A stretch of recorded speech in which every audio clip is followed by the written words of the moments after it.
Γιώργος Μόσχος, του Δημητρίου.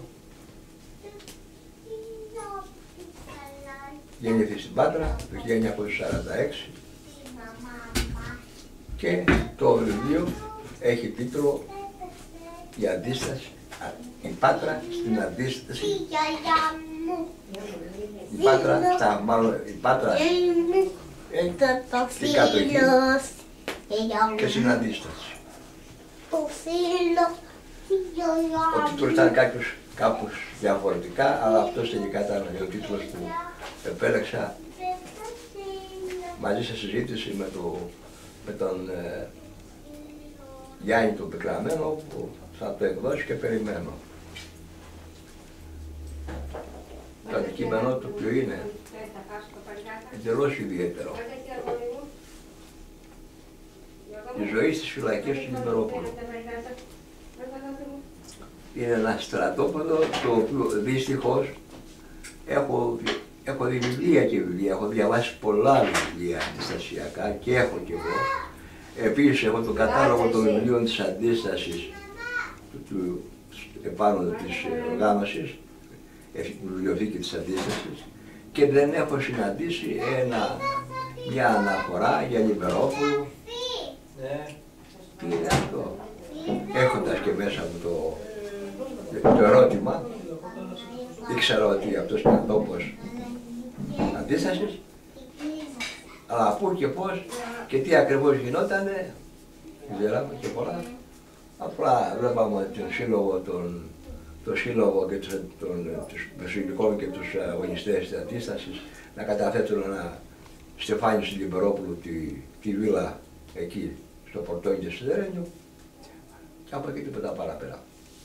Αναφέρεται λοιπόν, έχει αφηγήσεις ανθρώπων που ζήσανε μέσα στην Λιμπερόπουλου. Άλλοι άνθρωποι που ζήσανε στο στρατόπεδο των Ιταλών στην Αρόη. Φασιστικό στρατόπεδο αυτό. Ήτανε μέχρι την τελευταία μέρα που πήγαν οι Ιταλοί υπήρχε. Με σοβαρή ιστορία το στρατόπεδο αυτό. Επίσης, η ζωή των πολιτικών κρατουμένων στο Μαργαρίτη, άλλες φυλακές αυτές στην Πάτρα. Δηλαδή η ζωή στις φυλακές και η αντίσταση που γίνεται, οι αμύτες πώς λειτουργούν μέσα στις φυλακές, που είναι ανάκατοι και με ποινικούς. Καταγραφή ονομάτων εκτελεσμένων. Έχω την εντύπωση ότι έχω βρει ένα πολύ μεγάλο ποσοστό αυτών των αγωνιστών, διότι είναι ενυπόγραφες πια. Είναι με ληξιαρχικές πράξεις θανάτου, καταγεγραμμένα αυτά. Έτσι. Επίσης, αυτοί που σκοτωθήκανε στους δρόμους της Πάτρας, είτε γράφοντας ενθύματα, είτε δίνοντας προκηρύξεις, είτε μοιράζοντας βοήθεια από τις αλληλεγγύες, είτε κυνηγημένοι βγαίνανε και τους ρίχνανε οι Γερμανοί και τους καθαρίζανε επί τόπου. Αλλά και ένα μέρος εκτελεσμένων της ΟΠΛΑ. Η ΟΠΛΑ που έχει εκτελέσει συνεργάτες των Γερμανών. Όλα αυτά μέσα από αφηγήσεις και μέσα από στοιχεία, από ντοκουμέντα. Ένα μεγάλο φωτογραφικό αρχείο από επιστολές, από υπογραφές, από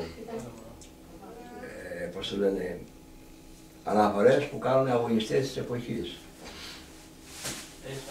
Μια τεκμηρίωση γύρω από την εκτέλεση των 11 στα Ψηλαλόνια, των κρεμασμένων, όπου εκεί πέρα μιλάνε αγωνίτες, πια. Την αφήγηση της ίδιας της αδελφής του Κακού, ενός από τους δολοφονημένους στα Ψηλαλόνια, η οποία μιλάει εδώ και χρόνια πίσω πώς έζησε τον θάνατο, τη σύλληψη και τον θάνατο του αδερφού της, γενικά βασισμένο σε ντοκουμέντα και σε μαρτυρίες το βιβλίο αυτό. Αυτό. Έχει και πολλά άλλα τα οποία βέβαια θα βγουν όταν θα έρθει η ώρα και η στιγμή. Γιατί δεν τελειώνεις μετά. Αν συζητάμε γι' αυτό, αν είναι γύρω στις 350 σελίδες, καταλαβαίνεις ότι μιλώντας θα θέλουμε 3 ημέρες.